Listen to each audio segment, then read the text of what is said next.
Tuhanku Maha Kaya. Lalu apa yang harus aku takutkan terhadap dunia? Saya ingin nikah tapi nggak punya biaya, gimana tuh? Tenang, gampang. Sebenarnya semua kebutuhan kita sudah ada pada Allah. Tinggal minta. Kadang nggak minta pun dikasih. Semua kebutuhan kita yang paling dasar, yang paling kecil, yang paling besar, segala tek-tek baiknya itu sudah Allah siapkan. Sudah ada di Allah. Jadi jangan kemana-mana, merapat kepada Allah. Karena semua kebutuhan itu ada di Allah. Saya pengen ibadah dengan menikah.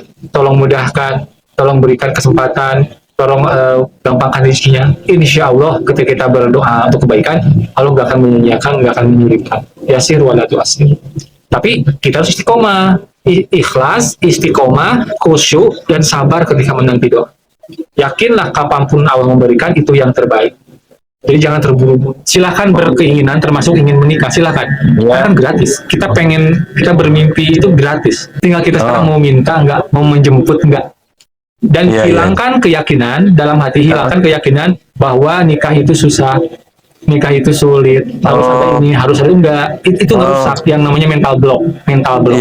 Sehingga di dalam Islam tidak diperkenankan kita untuk pesimis, harus optimis. Walaupun kita tidak punya harta sepeser pun. Abdurrahman bin Auf ketika beliau hijrah ke Madinah itu nggak punya uang sepeser pun. Tapi yakin Allah akan memberikan rezeki dan menikah. Karena keyakinan dari awal sudah punya keyakinan Tuhanku Maha Kaya. Lalu apa yang harus aku takutkan terhadap dunia? Semuanya Allah yang atur.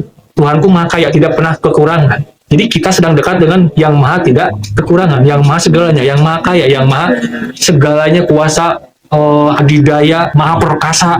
Udah, jadi nggak ada ketakutan, terus saya jalan. Walaupun kita misalkan nggak punya apa-apa secara materi. Orang yang nggak punya apa-apa pun, kalau dia memang yakin kepada Allah, dia akan pede aja. Karena yang membuat dia bisa nikah itu bukan harta loh, tapi izin dari Allah. Izin, ingat. Walaupun banyak harta, kalau nggak ada izin nggak bisa nikah. Hilangkan pikiran bahwa nikah itu harus ini harus ada uang, harus itu bukan harus. Itu kayak asbab yang tanpa itu pun mampu. Itu pikirkan, keyakinan itu, keyakinan kita itu hanya asbab. Ada ya bisa, nggak ada pun tetap bisa. Minta ya. Semampunya silakan, semampunya kita usahakan. Kita kerja, bisnis. Tapi jangan menggantungkan ke hal semua itu, jangan. Kita menggantungkan hanya kepada izin Allah, ridhonya Allah. Kalau Allah ridho, ada seorang laki-laki yang tidak punya uang, tidak punya pekerjaan, sakit-sakitan, ya masih kontrol ke rumah sakit, tapi bisa menikah. Karena laki-laki ini dulu punya keyakinan yang membuat saya bisa menikah itu demi Allah, bukan harta, bukan tahta, bukan jabatan, bukan gelar, bukan uang di dompet atau duit, enggak, izin. Ketika Allah mengizinkan semua jadi mudah, dilancarin tuh. Kalau mentok nih, tetap yakin. Jadi tidak menggantungkan hasil pada asbab, tidak. Asbab itu makhluk. Untuk konsultasi, silahkan hubungi nomor di bawah ini.